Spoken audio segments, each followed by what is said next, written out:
So we're missing our technical assistant. Kinga's doing a wonderful job of being substitute technical assistant, but Lavina, who some of you know, wasn't able to be with us.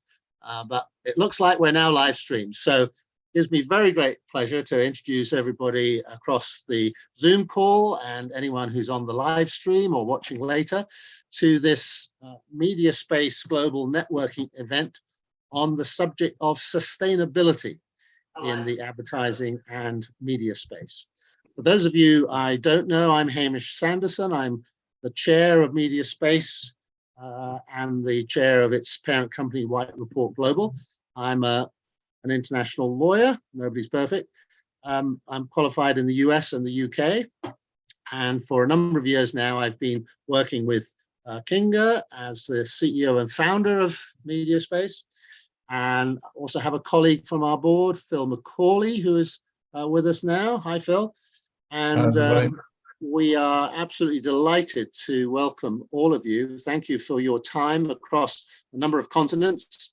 And thank you for your participation. I just wanted to say a little bit about Mediaspace for those of you who aren't familiar with us. We actually started just before COVID, or at least early 2020, on the basis that we wanted to go to a more interactive global platform to allow the sort of connections that we need to make outside our little bubbles.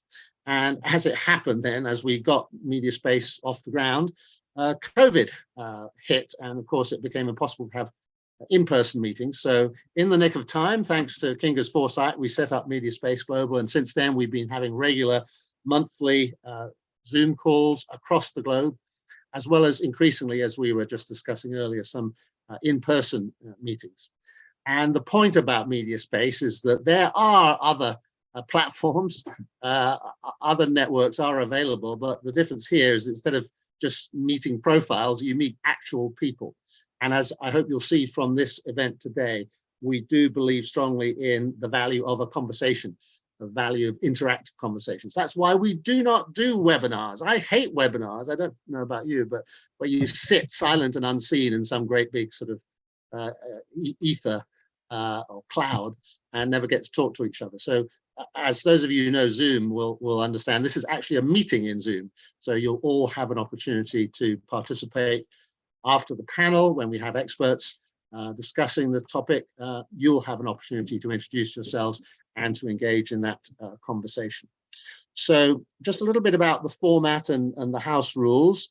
As I say, two parts really to the event today.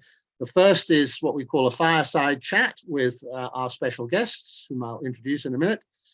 No actual fireside, I'm afraid, but and for Phil in France, you don't really need a fireside because I think it's quite warm where you are. 24 degrees today. Yeah. The concept is it's an informal chat among our panelists, and then we'll open it up to a part two. And we'll stop live streaming at that point. Part two will be the conversation across this call, the networking part, and that is not public. And it will give us a chance to have that conversations. I don't know about you, but my experience has always been that every great project, every great business starts with a single conversation. And it is the fundamental goal of Mediaspace to allow those conversations to happen. So I hope that you'll find that very useful. I would suggest, just housekeeping now, that if you haven't already done so, you could put your name on screen just to help me, because I will be looking to call people to speak. You put your company name as well if you want.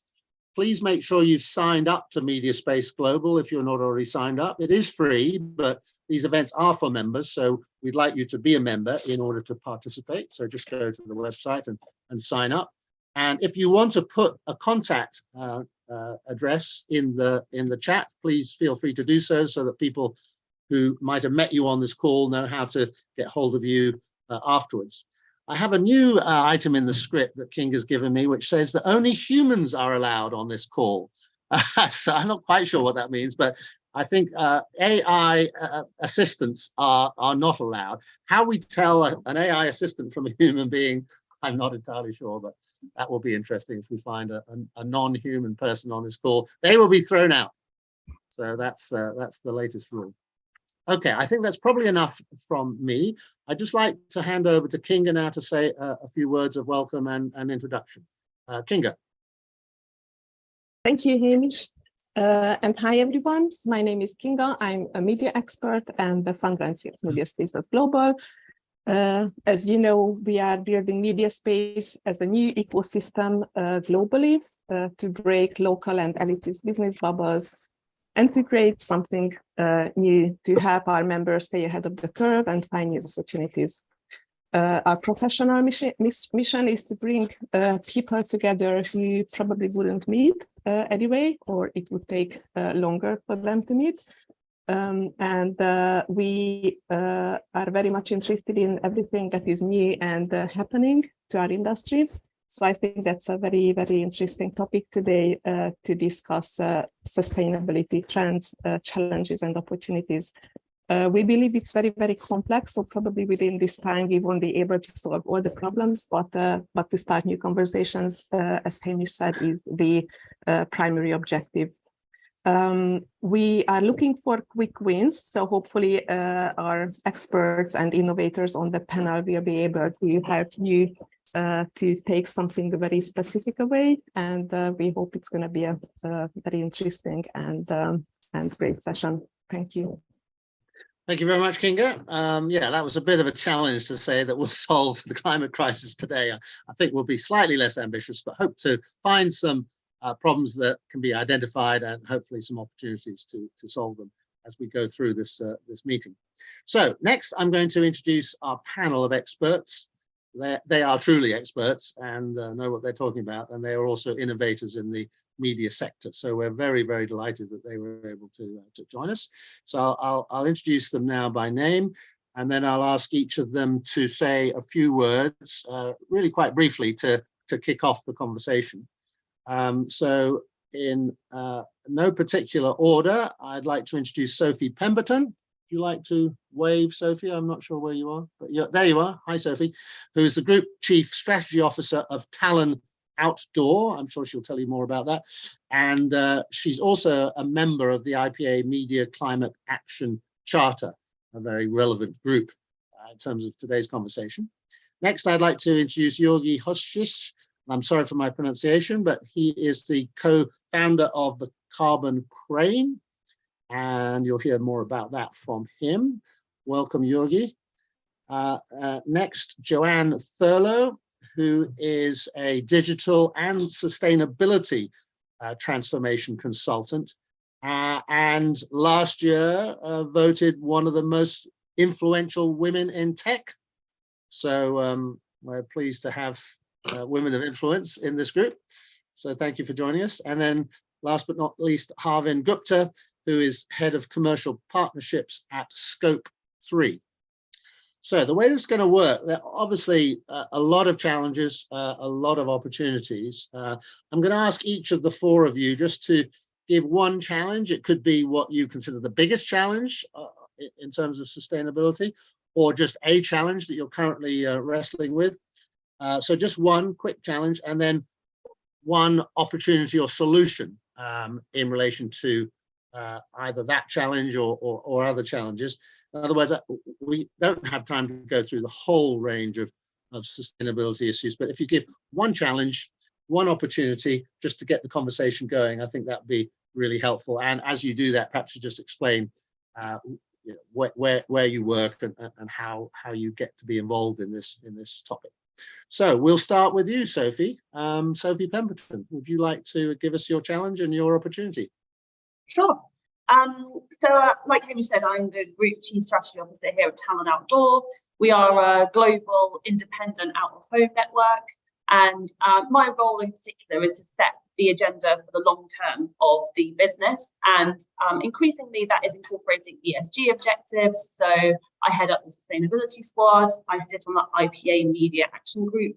I also am working with our investors to provide ESG credentials from ourselves. And generally working to understand our carbon emissions and what we can do to start reducing that. We work with a company called Future Proof in doing so, who are phenomenally powerful in this space. I think that the challenge that I'm finding at the moment is to embed this type of thinking and this type of priority into our business DNA. This isn't something that should be considered a quick win. From my point of view, as a relatively recent mother of one, I am hugely passionate about making sure that this planet is a good place for us to live and for her to live for the future. So, getting businesses to really create an opportunity for sustainability in their DNA is actually a massive challenge. But I think the opportunity is kind of in places like this for us to listen and for us to share, because I don't think we're going to solve this imminently and quickly. But I think that the more that we come together and start to create shared goals and shared opportunities, that's when we can start moving the dial together, because we're not going to do it in isolation. Brilliant. Thank you, Sophie. That was a terrific start, and just the right length. I will come back to you. You'll have more opportunities to comment, but I'll move on now to György. And you're, I think, talking to us from Budapest, so welcome, another friend from Hungary. Would you like to tell us a little bit about Carbon.Crane, and what's your big challenge and your big opportunity as you see it in the sustainability debate? György. Thank you, and thanks for inviting me. Carbon.Crane is a spin-off of Crane, which is a data-driven marketing solution provider, where we were focusing on the efficiency of different kind of campaigns. And last year we started to deal with the thought that how we could bring in reduction, the carbon rate of these kind of activities. And as previously we were focusing on the effectiveness, we didn't want to lose that. So we just wanted to go reduction and effectiveness improvement hand in hand with our solutions. We are focusing on websites and email campaigns. Why? Because there's a lot of them. We have more than 2 billion websites on the internet currently, and we have more than 300 billion emails generated on a daily basis. So it's quite a huge opportunity to reduce here. We have data scientists, developers, and marketing experts in our team to make sure that we have a good combination of reduction and the efficiency solutions. And I think one of the biggest challenges what we discovered was that companies simply don't know what is the carbon footprint of their websites and email campaigns. So this is point one, how to show them what they emit. This is a really huge problem. Problem two is that even if they know, it's usually the carbon footprint is measured 1 year back. So how can you manage something which just happened? So our solution is a new real-time solution. So you can see how the carbon footprint is emitted near real time. So you have the choice to interact and to take the measures needed in order to keep it at a low level or a reduced level. So that's I think that's one of the most important point of our solution. Fantastic. That is really interesting. You've raised a lot of very important issues, including you used the word reduction. I'm sure we'll come back to that as part of this debate. But thanks so much for that, György. I'll move on now to Joanne Thurlow, sitting in the Isle of Man, as she is. And would you like to tell us a little bit about yourself and your big challenge and any opportunities that you see that are lurking in this space? Joanne. Absolutely, thank you. So I'm Joanne Thurlow. I wear a multiple of hats, but predominantly as a digital sustainability transformation consultant with strategy transformation, a consulting company based in Germany, but with a global footprint. Additionally, I do independent consulting predominantly with SMEs on how they can realistically and in a very practical, simple way start to become more sustainable. And that's where I find that there is through especially the technology, because when you look at these topics, at the end of the day, it's about the data, which also means your technology, the whole IT side of things. And many people are not making that connection yet. And I'm a very vocal advocate that IT leaders need to be driving that conversation. Many companies today are focusing on their digital transformation post-COVID, but they should be looking at the sustainable transformation at the same time, because the digitalization drives the sustainability results. And that is where I find the biggest challenge is getting people to understand that that's what's happening today, that there's urgency around it. And I believe it's through conversations like this and getting out into different environments, just keep waving that flag so people start to understand we really need to look at this. And there are things you can do, simple steps, which hopefully we'll share some of that with you as we go forward. So thank you. Brilliant. Thanks very much, Joanne. And turning to Harvin Gupta, tell us a little bit about Scope 3, Harvin, and what's your big challenge and what opportunity do you see in addressing it? Sure. Harvin. Thank you for having me. It's really exciting to be here. So my name's Harvin, sorry, excuse me, and I head up commercial partnerships at Scope 3. Scope 3 is on a mission to decarbonize the media and advertising landscape. So we work with brands, we work with publishers, we work with ad tech platforms, and we work with industry bodies to try and bring down the carbon emissions of our industry. I was actually really surprised when I first joined the company to find that digital advertising, so when you go to your favorite website and you see those banner ads, actually generates a significant amount of carbon. You think carbon would come mainly from print advertising. You can kind of imagine trees being chopped down and things being delivered around and that sort of thing. Actually, what we find is that digital advertising contributes the same amount of carbon, if not more, than print. And the reason for this is, so my sort of challenge is, over the years, the way the ecosystem for digital advertising is developed is a huge amount of complexity. So to be really simple, we've got a publisher, let's say it's the New York Times, and they want to sell advertising. They have slots on their website and they want people to buy that advertising space. And on the other side of the equation, we've got a brand who wants to buy advertising. And if those two just spoke to each other directly, would have a very efficient and very low carbon industry. But actually what we find is that there's a real distance between the buyer and the seller. And this distance is full of technology. And all of that technology is basically data centers. And those data centers are plugged in, they require a lot of cooling, and they generate a lot of energy. What we find is in this middle, the space in between the buyer and the seller, there's a lot of duplication, and there's a lot of redundancy, and there's a lot of wastage. So the problem, I think, is how the ecosystem is developed. And the solution is to begin to optimize this, is begin to actually use data to understand what's going on in the middle, because oftentimes people don't even understand what's going on in the middle. There's so much complexity, there's so much lack of transparency that publishers don't understand their supply chains and advertisers don't understand their supply chains. So what we're trying to do, and I think the opportunity here, is to turn on the lights so that everyone can see what's going on and start to make really smart decisions. So I think what we really want to achieve is, how can we change the ecosystem so that being green actually becomes good business practice?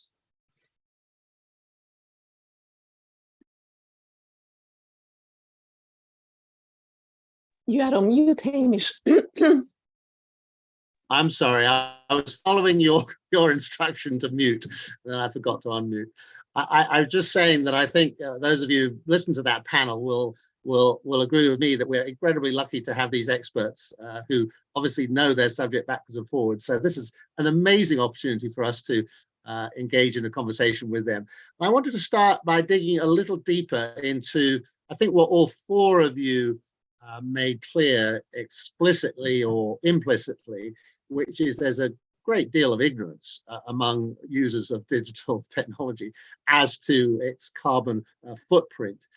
I mean, I've looked at some data suggesting that the contribution of the digital technology world to greenhouse gas emissions is approximately 4% of global greenhouse gas emissions. Now, I don't know whether you think that's a large number or a small number, but it's certainly significant. And I'd like to ask the panelists really to help us dig down into what the actual impact is now. What is that challenge? How does it happen? The bit in the middle, some of you referred to, and how do we make people more aware of it? Because I don't think a lot of people out there are aware at all. As you said, you know, we can see trees being cut down to make print, but we don't really see the consumption of energy and hence carbon and the emissions of carbon from the digital world. So maybe I could start with you, György. You talked about your real-time solution in which people can actually identify carbon emissions as they happen. Could you just expand on that a little bit and address my question? How do we make the world more aware of the carbon footprint of the digital economy? First of all, the importance of the question is reflected by a customer research done. I think it was coming out this January. It was done by Brand Direct, which was the Sustainability Perception Index. And there was one question, and the customer said that 79% of them would lower the consumption of brands if it turns out that they are not actively doing something for sustainability, which is a very important fact, I think, and this is why we are targeting the companies, so not the people. So the visibility, I think it's very important because you can't see the carbon emission. And this is what we are doing when we are putting up our monitors, and we do that for companies. So when we go to a brand, go to a company, and put together a monitor, and what we use here is just we can measure the website, the size of the website, and then we have a connection to the website analytics tool, and these are the two major components which would put together the carbon emission of the website. And this is what we can see on the monitor, not real time, but near real time. Actually, a daily update would be enough for the marketing guys to watch what is happening on the website. And what they will see that the traffic which is coming on the website on the different pages, how this traffic is hitting each and every page, what the size of those pages, and how the emission comes from the size of the pages and the traffic going on it. And then they are in a position to make some tweakings on the size of the files which are putting together the web page, and managing the traffic in a smart way in order to drive people on the pages which has lower emission, or reduce the emission of those pages which have heavy traffic on them. So this is how we can help them. And our experience is that about 20-30% of the emission could be saved if it's managed on time. That's fascinating, György. Joanne, I'd like to turn to you to get your sense on a global basis of this question that György is addressing about the invisibility of the impact of the digital economy in terms of carbon emissions. Do you agree that it needs more visibility? And if so, how do you achieve that visibility in your view? Excuse me. Absolutely, I agree 100% that the visibility has to increase. Now, let's be fair. We're all hearing the term sustainability or green every day in every channel that we're exposed to. And it almost becomes numbing for a lot of people. And they think, oh, that's just, hype or whatever. They don't fully understand. And that level of understanding and awareness goes across all aspects of our society, whether we're talking policymakers in the government, if we're talking about our early educators in the school, business owners, management boards, investment communities. There is I find a high level awareness, but they don't understand what's really all behind. And that's where we need to get into those conversations and raise more awareness in every way possible. It isn't just dropping the S word, we really do have to expand on those conversations. And yes, visibility, what I find with most people is that understanding how much emissions are being produced isn't there. So I totally agree. By just even having a monitor in a business, you create that awareness. You need the awareness within your own organizations and to plan education around that. And there is an urgency. The International Labor Organization is estimating by 2030, there will be 24 million net new sustainability jobs created. And that's within 7 years. That's in addition to the sustainability skills that each of us need in our own jobs or our own capacities, which could be very little or it could be very deep. So just even that level of education and awareness as to what's going to be needed is not there currently.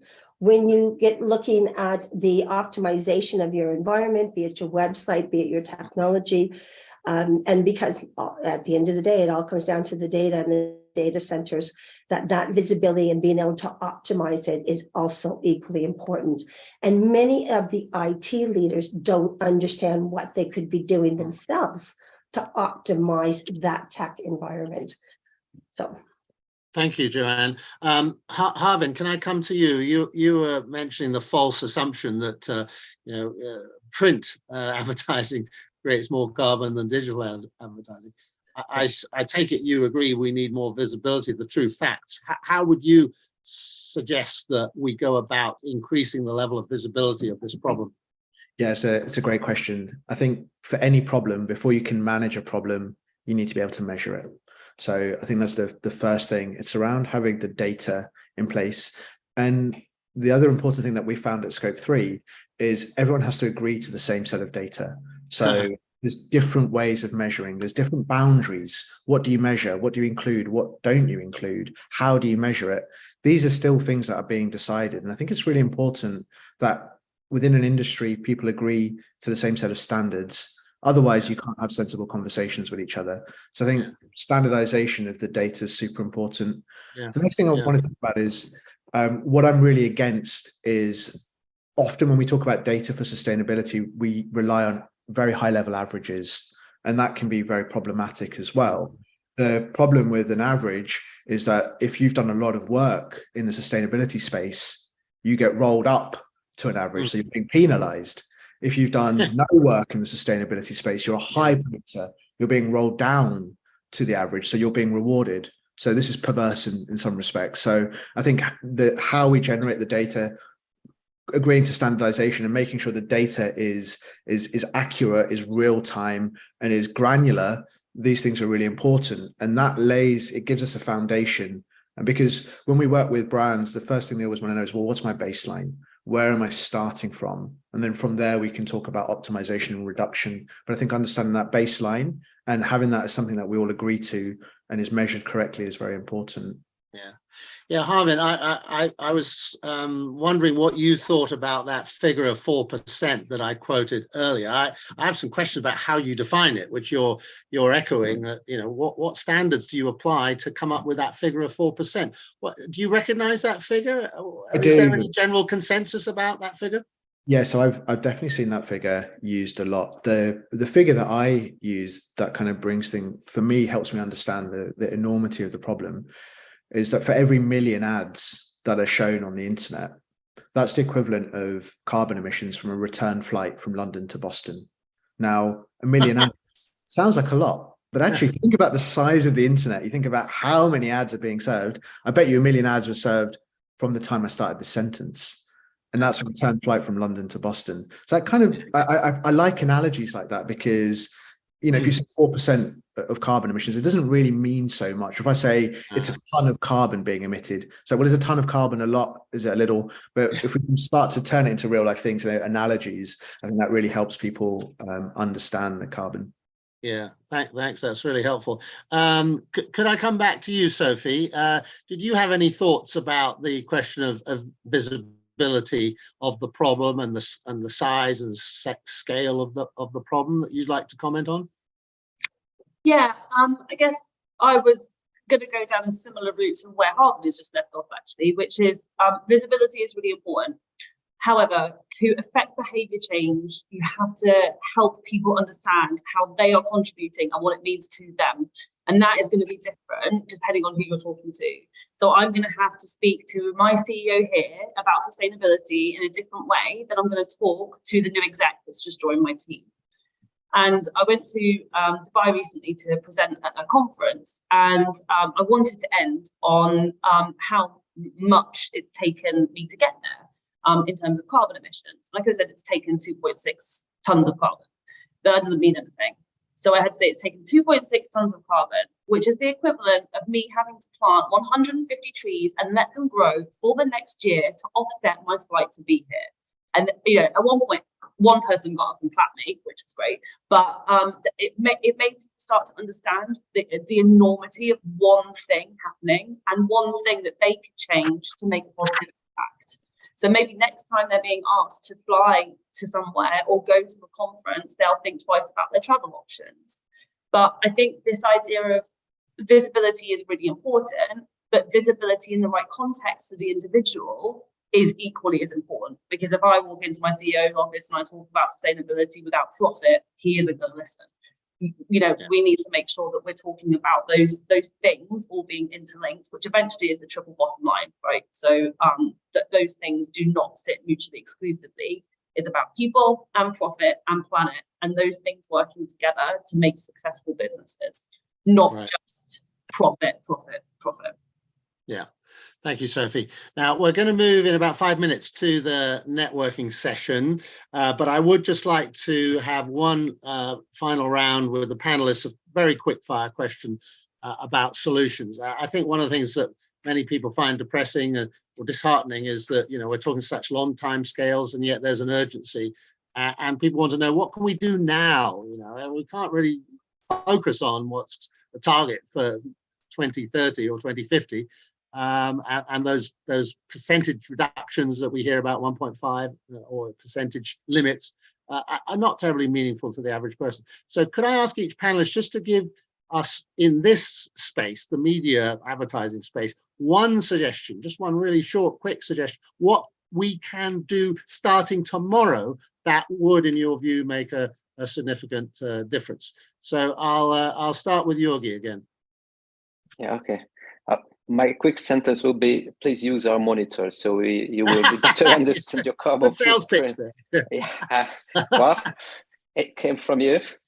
Well, actually, what we experienced, and the best sentence I ever heard up until now was that it was the CMO told me that I know we are offsetting, but as a CMO, I want to know what we and my team can do in order to reduce our carbon footprint. And it was a bank actually in Hungary, and I think that's the behavior change we want to achieve. Okay, great. If it comes to what you can do, it's usually the pictures. I would just check the mediaspace website as well. Yeah, ask Kinga about your pictures. So that's what you do, but that's what she did actually, and you did reduce your carbon footprint. That's the good news. My graphic design is not going to like you. I'm sorry. Reduce to text. Okay, but thanks for that. Let's move to Sophie. What's your one thing that you can do tomorrow that would make a difference? Again, behavior change is really hard. I think just something as simple as getting people to turn off their appliances properly. There was a stat that came out, some research from Clear Channel, that showed that all of their digital out-of-home advertising estate was about 5% of the energy generated by standby appliances in the UK. That's insane. So if people could just turn off their appliances properly, surely that's a relatively quick win. In terms of big behavior change, I would love to see companies looking at their travel arrangements and reducing their flying. And especially now we're out the other side of COVID, we've proven we can do this all virtually and it be effective. I understand there's always going to be a need for in-person, but flying is such a massive contributor. I think it needs to be looked at quite significantly. Yeah, great. Okay, terrific. Joanne, what would your one big immediate suggestion be? I totally agree with what's been said already. And this one seems a little bit removed from the technology side of it, but that is changing your lights to LED type lighting, which any business or household or office can do. And this smart lighting can be controlled. So like your appliances and turning them off, you can have better control of your lighting that you're using and the amount of energy that you're using just to do it. And I think it's such a quick win for companies, very practical, to just go buy a bunch of those lovely Philips LED lighting. And I spent some time with Signify on what they're doing from a lighting perspective. And I am so impressed at how much impact it can have with such little effort. All right. Well, that's a nice, easy one. Thank you, Joanne. So Harvin, what's yours? For me, it's rolling carbon into your decision-making process. So today, when companies make a decision, you're thinking about how much is this going to cost? What's going to be the legal implications? What are going to be the resources that I need for this decision? Well, I think where we need to get to is carbon needs to be part of that conversation. So for any decision that you make, whether it's about opening a new office, working with a new vendor, whatever it is, any business decision, think about the carbon implication of what you're doing and ask yourself, is this worth the carbon? Yeah, that's a good point. Is there an accountant in the house? Because as a lawyer, I think, there's probably some company law reform we need to give more transparency to the carbon aspects of every corporate decision. So I'm not sure it's going to happen without a little bit of regulatory reinforcement, but it certainly can happen voluntarily right now. Nothing to stop you. So those are 4 or more great suggestions. As I say, we're now going to end the live stream.